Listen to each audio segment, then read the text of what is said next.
Riqueza, prosperidade financeira, será que isso é uma escolha? Você tem livre-arbítrio na sua relação com o dinheiro? Olá, meu nome é Silvia Cury, eu sou terapeuta sistêmica e eu te ensino a destravar a sua vida financeira e também a de outras pessoas através da constelação do dinheiro. E hoje a gente vai falar um pouquinho mais sobre essa relação de riqueza, prosperidade, sua relação com o dinheiro, o livre-arbítrio. Será que de fato você tem escolhas quando você está gerando, guardando e gastando o seu dinheiro?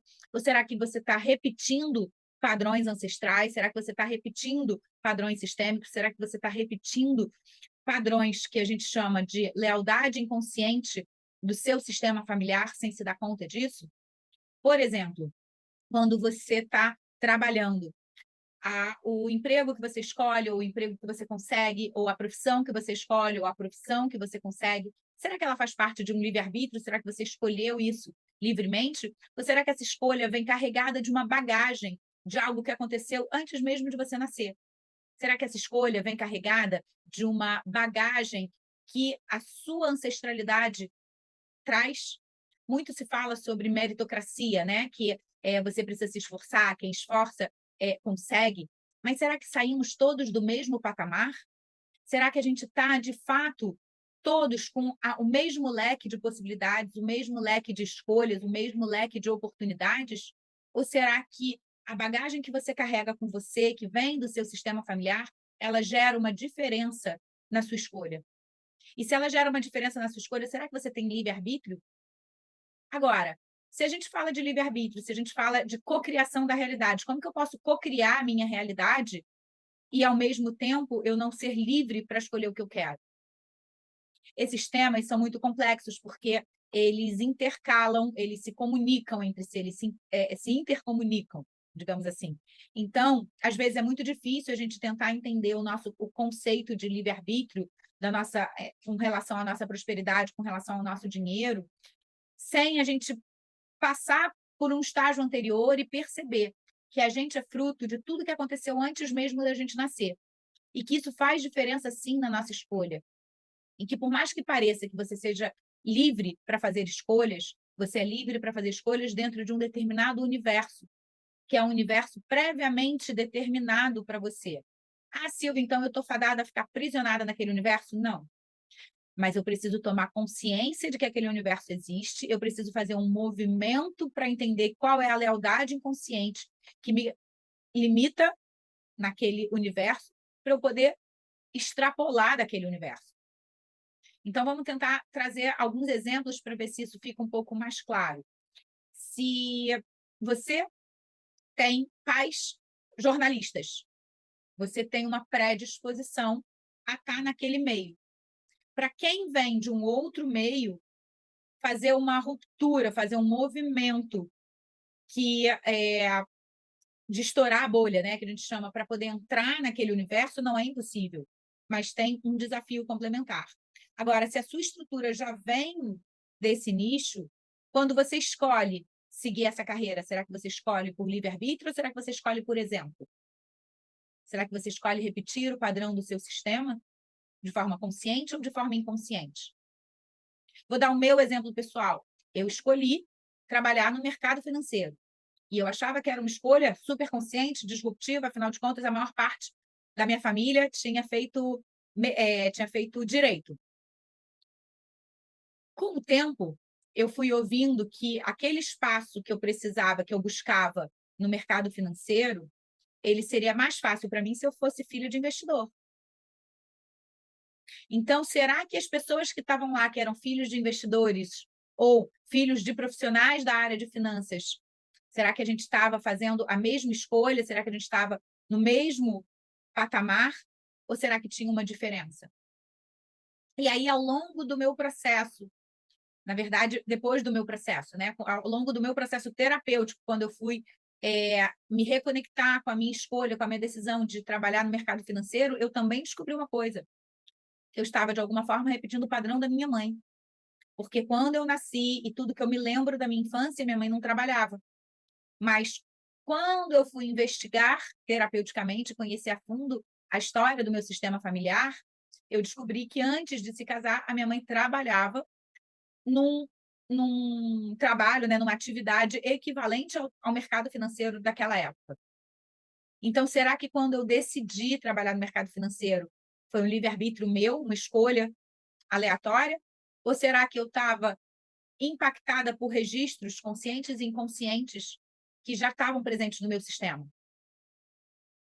A minha forma de me relacionar com dinheiro, a minha habilidade em gerar, guardar e gastar, a minha habilidade em ter a engrenagem do dinheiro funcionando de forma próspera, será que eu desenvolvi por conta própria? Ou será que eu já recebi uma inteligência financeira que veio do meu pai, que veio da minha mãe? Quando a gente percebe algumas dificuldades de pessoas que estão tendo problemas na relação com o dinheiro, muitas vezes a gente reconhece que esse padrão não nasce ali naquela pessoa, não nasce ali naquele espaço-tempo. Aquele padrão é uma repetição de algo que veio antes. Só que tem um problema quando a gente usa a palavra repetição, porque a palavra repetição a gente sempre acha que é repetir exatamente igual. Só que quando a gente faz o oposto, isso também é uma repetição de padrão. É repetição de padrão por oposição. Então, por exemplo, recentemente, num atendimento que eu fiz, a cliente estava repetindo o padrão da mãe por oposição, porque a mãe se relacionava com dinheiro de uma forma muito controlada, muito contadinha, ficava marcando e anotando cada centavo que gastava, uma balinha, cada pão que comprava, ela tinha lá o bloquinho de anotações e registros. E aí a cliente confessou, reconheceu que cresceu se sentindo muito desconfortável com essa situação, porque ela achava um absurdo a mãe ter que fazer essa prestação de contas tão detalhada, principalmente porque, no caso dela, a mãe precisava prestar essas contas para o pai, que era o provedor, que era quem pagava. O que acontece com a minha cliente quando ela me procurou para melhorar a relação dela com o dinheiro? Ela dizia que ela não estava conseguindo se sustentar. Tudo indicava que ela estava com problema no gerar dinheiro, como se ela precisasse gerar mais dinheiro do que o que ela estava conseguindo. Só que ao longo do processo, a gente foi identificando a lealdade inconsciente dela com a mãe, que por oposição a esse padrão de anotar tudo, ela não anotava gasto nenhum. E aí ela gastava descontroladamente. E quando ela gasta descontroladamente, ela não consegue se planejar, se organizar e fazer a engrenagem do dinheiro girar a seu favor. Então, mesmo que ela começasse a gerar, né, o dobro do dinheiro que ela estava, ela ia gastar mais do que o dobro. Então, ela estaria sempre correndo atrás do rabo, como a gente fala, né? Ela estaria sempre correndo para tentar colocar essa engrenagem nos eixos, mas enquanto ela não olha para o padrão de dor emocional que ela estava tentando repelir, porque ela estava tentando impedir de repetir, e aí estava repetindo por oposição. Ou seja, quando ela olhava com maus olhos a habilidade, a falta de o que ela julgava, né, de ser a dificuldade da mãe na relação com o dinheiro, que é o excesso de controle, quando ela olhava, julgava, condenava e sentenciava esse padrão comportamental da mãe, ela estava aprisionada, repetindo aquele padrão por oposição, com total ausência de controle na gestão das suas finanças. E aí não tem prosperidade. E aí não tem plenitude, e aí não tem riqueza. Por quê? Porque por mais que ela possa fazer cada vez mais e mais e mais e mais dinheiro, ela está sempre gastando cada vez mais, mais, mais, mais, mais. E a sensação de desconforto e de que esse equilíbrio, né, essa conta não fecha, vai se perpetuando.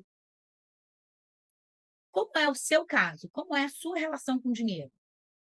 Você já percebeu que você tem um padrão igual ou em oposição a alguém do seu sistema familiar? Será que você tem a livre escolha, livre-arbítrio e só depende de você prosperar? Ou será que a sua prosperidade ela é um fruto polido de algo que veio bem antes, de raízes mais sólidas, de raízes profundas, de um padrão sistêmico familiar anterior a você? E aí a outra dica que eu vou te dar é, se você precisar de ajuda, você pode contar com as minhas multiplicadoras, que é um atendimento terapêutico com as alunas que participaram da formação completa comigo e que hoje me ajudam a dar conta de atender todas as pessoas que vêm com necessidades, né, de olhar para a sua relação com o dinheiro, e como eu não dou conta de atender todo mundo, então as multiplicadoras estão me ajudando nesse processo. E aí você pode marcar um atendimento com as multiplicadoras para você experimentar o método da constelação do dinheiro, para você entender como funciona a engrenagem do dinheiro e perceber o que está desregulado nessa engrenagem, porque no próprio processo terapêutico, nesse próprio primeiro atendimento, você já vai receber lá o ajuste necessário para essa engrenagem do dinheiro funcionar. Agora, lembrando que eu sempre falo, não é mágica, é um processo. Quando a gente toma consciência de uma coisa, várias outras coisas se abrem na sequência. Então, o autoconhecimento, o desenvolvimento pessoal é uma jornada, é uma escolha que você pode fazer de forma consciente, de forma inconsciente, mas você vai precisar sempre reafirmar essa escolha para seguir nesse caminho, de fazer um mergulho dentro de você, dentro da sua história, dentro do seu passado. E agora você deve estar se perguntando, mas qual é a diferença, Silvia, se eu escolhi isso por livre-arbítrio, se eu escolhi isso por mim mesma, ou se eu escolhi isso porque eu estou repetindo um padrão da minha ancestralidade? E aí, o ponto que eu quero que você observe é: a diferença é no seu grau de satisfação pessoal. Quando a gente repete um padrão de forma inconsciente, a gente sente algum desconforto. Algo não se encaixa dentro da gente, porque é como se a gente não estivesse vivendo, de fato, a sua própria história, como se você não estivesse cumprindo o seu próprio destino. Então, é quase como se tivesse um vazio dentro de você que você não sabe de onde vem. Por exemplo, a Silvia do mercado financeiro, aparentemente, aos olhos do externo, era muito bem sucedida, tinha um cargo de chefia, tinha a admiração dos pares, dos chefes, da equipe, tinha um salário ótimo, tinha um bônus semestral sempre muito bem avaliada, mas dentro de mim tinha um vazio. E esse vazio vem da incongruência entre o que eu penso, o que eu sinto, em relação ao que eu falo e o que eu faço. E eu comecei a perceber esse vazio a partir do momento onde eu percebi que a leitura que o externo fazia de mim era diferente da forma como eu me via. Quando a gente tem esse descolamento, significa que a gente está experimentando uma vida ou um destino que não é exatamente o nosso. Que a gente está repetindo um padrão do nosso sistema familiar que não é exatamente o que a gente gostaria, na nossa essência mais íntima, fazer. Só que o problema é que essa essência mais íntima ela está muito inconsciente. E para eu fazer um mergulho dentro de mim, que é o que eu chamo de fazer um mergulho consciente no meu inconsciente, esse é o passo que eu preciso para eu chegar nessa integridade. Para o outro me perceber com clareza, com transparência, com verdade, eu preciso integrar o que eu penso com o que eu sinto, que aí eu vou estar falando e fazendo um trabalho de uma forma mais congruente, eu vou estar vivendo uma vida mais congruente com a minha verdade interior. Agora, se eu recebo feedback do externo, falando que tem que, sei lá, faz uma leitura minha com uma característica tal. Ah, Silvia, nossa, você é tão decidida, e aí naquela época eu me sentia tão insegura. Então, tem uma dissonância, tem uma divergência da forma como me leem e da forma como eu me percebo. Eu lembro que na época eu falava, nossa, Silvia, você é tão durona, e eu me sentia uma manteiga derretida. Então, quando a gente tem essa percepção de que o outro fala uma coisa sobre você que não é exatamente como você se vê, significa que você está emanando ruído, você não está emanando um sinal nítido, uma informação clara de quem você verdadeiramente é. Outro exemplo disso é quando você está falando, então, para mim, eu estava falando e conversando naturalmente, e o externo lia aquilo como se eu estivesse dando um esporro, como se eu estivesse brigando, porque eu tinha um tom de voz muito agressivo. Só que eu não percebia aquela agressividade em mim. E aquela agressividade era um resultado inconsciente de dores emocionais que me aprisionavam naquele ciclo, naquele padrão. Então, como que eu faço, né, para distinguir se o que eu estou fazendo é uma repetição de um padrão ou se eu estou decidindo por conta própria? A melhor dica que eu posso dar para você, o melhor termômetro para dizer isso é como que está o seu conforto emocional ou o seu desconforto emocional. Porque se você é daquelas pessoas que coloca o seu emocional em stand-by, deixa de lado e vai só executando, executando, executando, executando, essa é uma evidência que talvez você esteja aprisionada repetindo uma pré-programação, repetindo um padrão do seu sistema familiar.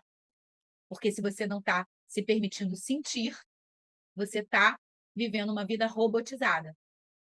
E aí a gente precisa de um processo terapêutico para você poder desbloquear o seu sentir, para você fazer as pazes com o seu sentir, para você reintegrar o sentir da sua vida, para você buscar essa congruência.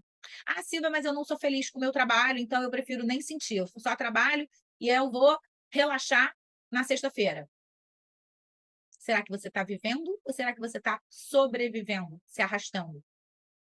Então, quando a gente se desconecta do nosso emocional, a gente passa a viver uma vida mais robotizada, uma vida mais automática, uma vida mais em repetição de uma pré-programação. E para a gente desconstruir essa pré-programação, é fundamental que a gente desconstrua esse congelamento emocional que me distancia da minha essência. É seguro sentir. É seguro fazer contato com as suas próprias emoções. É seguro reconhecer a sua insatisfação. Porque a gente só pode mudar aquilo que a gente tem consciência. A gente só pode mudar aquilo que a gente enxerga. E eu ensino você a mudar e a passar por essa transformação no meu curso de constelação do dinheiro, que é um método que eu desenvolvi juntando toda a minha bagagem e a minha expertise de mercado financeiro com a minha bagagem e a minha expertise de terapeuta sistêmica. Só que nesse vídeo eu não vou falar para você sobre o método, nem vou te dar aula, mas eu vou te dar umas dicas, porque quando você faz o curso, você pode destravar a sua vida financeira e você vai aprender como destravar a vida financeira de outras pessoas. Só que enquanto as vagas não estão abertas, enquanto eu não tenho uma nova turma para o meu curso, eu vou deixar algumas dicas com você do que você pode fazer para você ir se percebendo emocionalmente. A primeira dica é você maratonar o meu canal do YouTube, que tem vários vídeos. Lá eu conduzi várias constelações do dinheiro, onde você pode ir percebendo a diferença na dinâmica da relação com o dinheiro em cada uma das pessoas, né, que passaram pelo processo comigo. E aí você vai se identificando, vai trazendo clareza para o seu sentir, vai trazendo clareza para os seus padrões, e você vai mergulhando nesse despertar da consciência para desenvolver um novo olhar para você mesma, para desenvolver novos olhos para olhar para você mesmo. É a mesma história, agora a partir de novos olhos. Uma outra dica que eu te dou é a quantas anda a sua emoção. Você é do tipo que prefere deixar a sua emoção de lado ou a sua emoção faz parte da sua vida? E aí, essa dica é uma percepção muito delicada, porque eu, quando trabalhava no mercado financeiro, eu achava que eu era uma pessoa muito emotiva, porque afinal de contas, eu me via chorando o tempo inteiro. Só que aquele meu choro fácil nada mais era do que uma inflamação emocional, onde qualquer soprinho, qualquer encosto, qualquer esbarrão já me gerava uma turbulência emocional muito grande, porque eram muitas dores emocionais. Eu conheço pessoas que faziam um padrão oposto, que não choravam por nada, que estavam lá como se o coração fosse uma tomada que você despluga, então não sinto, não faço e vida que segue. Então eu quero que você se perceba emocionalmente. Você dá lugar para as suas emoções no seu dia a dia, na sua vida? Você consegue nomear as emoções? Então a dica é: comece a nomear as suas emoções. O que você está sentindo quando você está trabalhando, por exemplo? O que você está sentindo quando você não está conseguindo um trabalho? O que você está sentindo quando você está gastando dinheiro? Será que você está gastando aquele dinheiro porque é algo que você precisa muito, que você batalhou para conquistar? Ou será que você está gastando aquele dinheiro compulsivamente para compensar um vazio emocional? Será que você está guardando dinheiro porque você quer se remunerar, se presentear no seu futuro? Ou será que você está guardando dinheiro porque você tem medo? Qual é a emoção que starta cada um dos seus comportamentos? Esse é um exercício de autopercepção, de autoconhecimento, que você pode fazer com você mesmo. E aí, a outra dica que eu vou te dar é: se você precisar de ajuda, você pode contar com as minhas multiplicadoras, que é um atendimento terapêutico com as alunas que participaram da formação completa comigo e que hoje me ajudam a dar conta de atender todas as pessoas que vêm com necessidades, né, de olhar para a sua relação com o dinheiro. E como eu não dou conta de atender todo mundo, então as multiplicadoras estão me ajudando nesse processo. E aí você pode marcar um atendimento com as multiplicadoras para você experimentar o método da constelação do dinheiro, para você entender como funciona a engrenagem do dinheiro e perceber o que está desregulado nessa engrenagem, porque no próprio processo terapêutico, nesse próprio primeiro atendimento, você já vai receber lá o ajuste necessário para essa engrenagem do dinheiro funcionar. Agora, lembrando que eu sempre falo, não é mágica, é um processo. Quando a gente toma consciência de uma coisa, várias outras coisas se abrem na sequência. Então, o autoconhecimento, o desenvolvimento pessoal é uma jornada, é uma escolha. Que você pode fazer de forma consciente, de forma inconsciente, mas você vai precisar sempre reafirmar essa escolha para seguir nesse caminho, de fazer um mergulho dentro de você, dentro da sua história, dentro do seu passado. Eu vou encerrar o vídeo de hoje dando mais um exemplo de um atendimento que eu fiz recentemente com uma cliente que ela estava aprisionada num padrão que trazia, né, agora eu não vou conseguir explicar num vídeo de uma forma simples para vocês, mas era um padrão que trazia uma dor emocional muito grande de mortes violentas no sistema familiar dela. É quase como se ela tivesse com dificuldades na energia da vida, na alegria de viver, porque ela estava aprisionada em mortes. E eu perguntei para ela assim, teve alguém na sua família que morreu de uma forma trágica, violenta? Ela, não sei de nada, não sei de nada, nunca aconteceu nada disso na minha vida, sei lá o quê. Eu falei, tá, mas a gente vai concluir o trabalho assim mesmo, para organizar isso aqui. E aí, quando a gente concluiu o trabalho, uma semana se passou, que ela resolveu investigar, e ela ligou para um familiar, ligou para outro familiar, e aí, menos de uma semana depois, ela veio com a resposta, que descobriu que 2 crianças tinham nascido e tinham morrido logo na sequência, que o tio-avô tinha sido assassinado, e descobriu outras violências no sistema familiar dela. Então, às vezes, a gente não tem a informação cognitiva, mas o registro emocional está aqui. Quando a gente faz um processo terapêutico, a gente acessa a verdade do registro emocional. Quando a informação cognitiva precisa, ela vem e as coisas encaixam. Quando não precisa, essa liberação acontece e está tudo certo. Então, essas são as minhas dicas de hoje para você. Espero que eu tenha contribuído de alguma forma. E, se você gostou, curte, compartilha, dá um like aqui para mim, para esse conteúdo chegar para mais pessoas. Pensa qual pessoa que pode receber, pode se beneficiar com esse conteúdo. Compartilha com essas pessoas, porque você vai estar ajudando a mim, vai estar ajudando essa outra pessoa e vai estar ajudando essa informação a se propagar cada vez mais para a gente poder construir a realidade que eu tanto espero construir no mundo, que é um mundo mais próspero, mais pleno e mais consciente para todos nós.